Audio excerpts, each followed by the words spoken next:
اعوذ باللہ من الشیطان الرجیم بسم اللہ الرحمن الرحیم۔ سامعین وقار، آپ حضرات درس حدیث سماعت کر رہے ہیں اور آج ہماری اس کتاب سے یعنی کہ ریاض الصالحین سے حدیث نمبر جو ہے وہ 480 ہے۔ اس روایت کو امام ترمذی بھی کتاب الزہد کے اندر لے کر آئے ہیں۔ سیدنا عبداللہ بن عمرو بن عاص رضی اللہ تعالیٰ عنہ فرماتے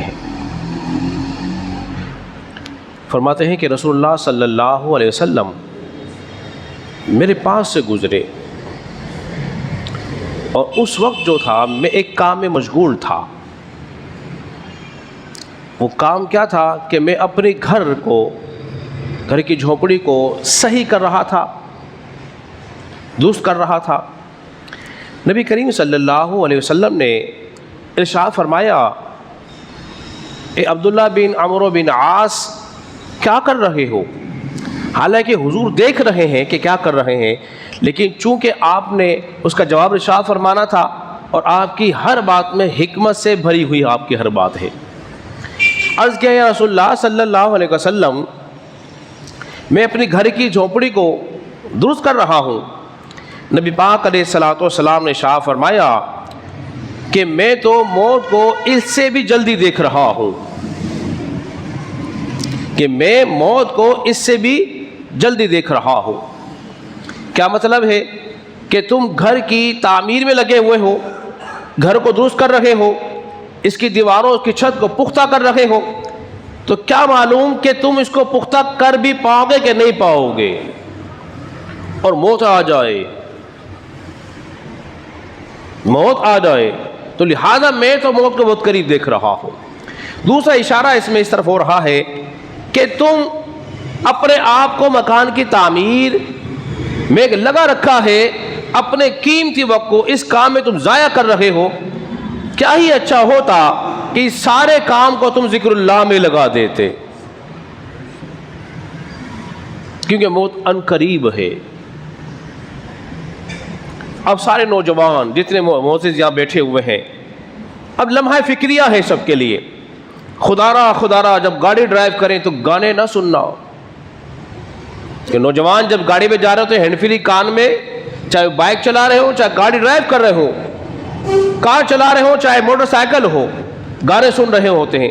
اگر خدا نہ خواستہ موت آ گئی تو پھر بتاؤ پھر ہماری موت کیسی موت ہوگی۔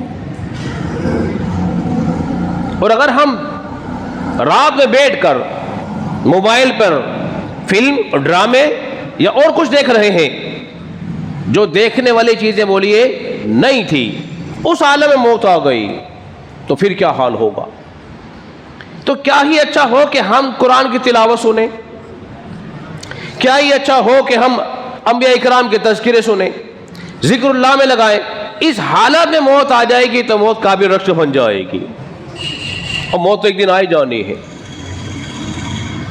لیکن افسوس کے ساتھ کہنا پڑتا ہے کہ ہم نے مقابلہ کر رہے ہیں کس چیز میں؟ اس نے اچھا مکان بنایا نا، میں اس سے اچھا بناؤں گا۔ اس کے بعد گاڑی آ گئی ہے تو میں نے بھی اس سے اچھی گاڑی لینی ہے۔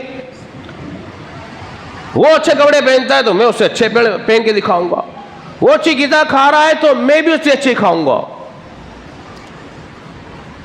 تو یہ اچھا کھانا، اچھی غذا، اچھا لباس اسلام نے پہننے سے منع نہیں کیا۔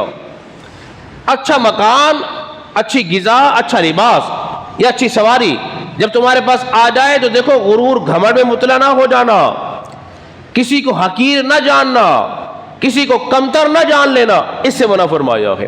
ہاں اگر تم نے مقابلہ کرنا ہے تو کرو مقابلہ، مقابلہ کرنا ہے نا تو کرو مقابلہ۔ مقابلہ کس میں کرنا ہے؟ آئے قرآن سے پوچھیں کس سے مقابلہ کرنا ہے۔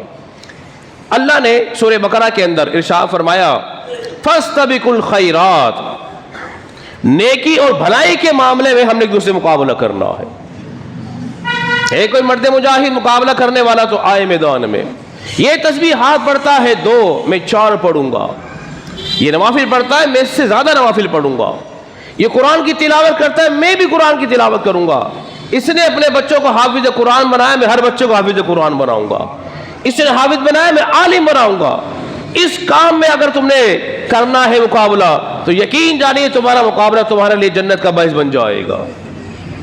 اور اگر تم نے کسی اور کام میں مقابلہ کرنا شروع کر دیا تو وہ مقابلہ کہیں تمہیں خرافات مبتلا نہ کر دے اور کہیں تمہارا ٹھکانہ جہنم نہ ہو جائے، کیونکہ موت ان قریب آنے والی ہے۔ لہذا اپنی زندگی کو ہمیشہ اپنی زندگی کے اندر موت کو یاد کرتے رہو۔ کو تم یاد کرو نہ کرو لیکن قبر تمہیں ضرور یاد کرتی ہے، اور اپنے قیمتی وقت کو یاد الہی میں گزارنے کی کوشش کرو۔ اللہ رب العزت کی بارگاہ میں دعا ہے اللہ ہم سب کو سمجھنے اور عمل پیرا ہونے کی توفیق عطا فرمائے۔